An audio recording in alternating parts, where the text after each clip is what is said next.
The snakes and copperheads are ruled over by one general chief, or inhupudia, who remains in power for life unless deposed by the vote of all the tribes. Since the union of the tribes, there has been but one general chief, now, in I-860, 80 years of age, named Owashkakina. He reigns supreme to a certain extent and appoints sub-chiefs to govern the different tribes. These sub-chiefs are appointed for some time and not for life. The general chief makes known his laws or decrees for the government of the tribes in various matters, and the sub-chiefs must communicate these decrees to the tribes under their charge. The laws about stealing are very strict. Anyone proven to have stolen from a person belonging to the associated tribes is condemned to death and is generally burned at the stake.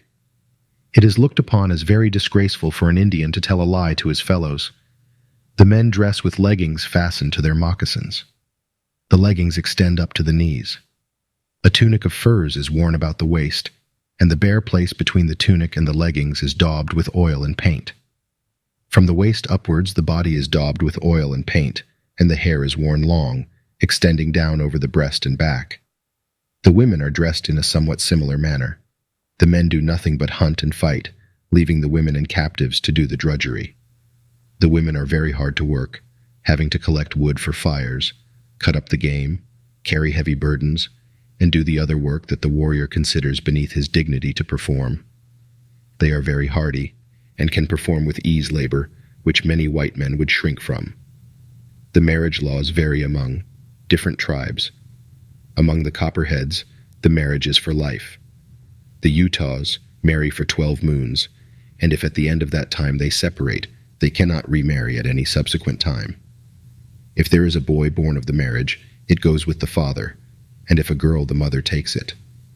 The Snakes marry for 3 years, and if after that time they choose to live together, they are married for life. The birth of a child is accomplished without any trouble or assistance from either a doctor, midwife, or nurse. The mother retires to her lodge, or if on the march, steps aside and spreads her blanket, and in the course of 2 or 3 hours, she is up and about her accustomed work, or on the march, as if nothing had happened. The child, when young, is wrapped around with bandages, strapped to a board, and carried on the mother's back. When in the lodge, or at any other time she wishes to take the child down, the board with the infant on it is set to lean against the wall or hang on a peg. As soon as a boy can run about his education for the chase, the warpath is commenced. A bow 3.5 feet long, strung with the sinews of the deer or elk, is placed in his hand, and a bundle of 2-foot arrows, with flint heads and feathered shafts, is given him. With these, he practices at a mark until he is proficient. A board is then set up, and a circle about 6 inches in diameter is described on it. The young Indian takes his position at a short distance from the board and throws his knife at it to strike the center of the circle. When he succeeds in doing this frequently, he increases his distance from the board and keeps on retreating until he can strike the circle with unerring aim from as great a distance as his strength will permit. The tomahawk practice comes next. A mark is described on the bark of a tree, and the young Indian throws his tomahawk at it with great force, endeavoring to make it whirl 3 times in the air and then strike with the sharp pick at the back of the axe head so that it shall remain sticking in the mark. As in knife practice, success at one distance is immediately followed by a retreat of a few paces until the feat can be accomplished at a considerable distance. The same routine is gone through with the axe part, so that it shall cleave the bark in the very center of the mark. At about 10 years of age, a long bow with arrows of proportionate length is put into the hand of the boy, and when he becomes of sufficient age to manage it properly, he is instructed in the use of the rifle. The boys are incited to begin hunting and trapping early, and their first success in trapping a beaver, shooting marten, or spearing a muskrat is celebrated with as much triumph as is the first scalp taken in battle by a young warrior. When about 12 years old, the boys join the hunting parties and are very expert in the use of the bow. Many widows are supported entirely by their sons who have just passed their 12th year. The small children and the very old people are allowed the use of cooked meat, but all others eat their food raw. No salt is used, but pepper is frequently obtained from the Russian and Hudson Bay trading posts, and is eaten with the food as a great addition. Besides the privilege of eating cooked meat, the very old people are well cared for by the tribe, and are allowed to remain in their lodges without being called out to hunt or work. Everything is done for them, and they enjoy perfect rest until their death. The Copperheads do not, in general, bury their dead in the same manner as many of the tribes in the United States territory.